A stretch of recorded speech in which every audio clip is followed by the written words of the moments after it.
Hello everyone, in front of me is Tefal Cook4me lid, and let me show you how to get the Tefal app for this device. So once you receive this device, just take a look at the box, and here you will find the QR code. You need to take your phone, open the camera app, and scan QR code. Then open the link and download my Tefal app. Wait till it's done.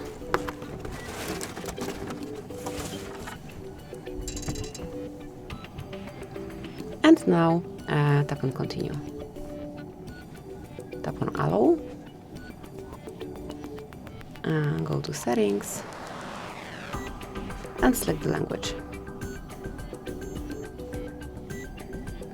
Click on agree. And now you can start the usage. So that's it, that will be all. Thank you for watching. Please subscribe our channel and leave the thumbs up.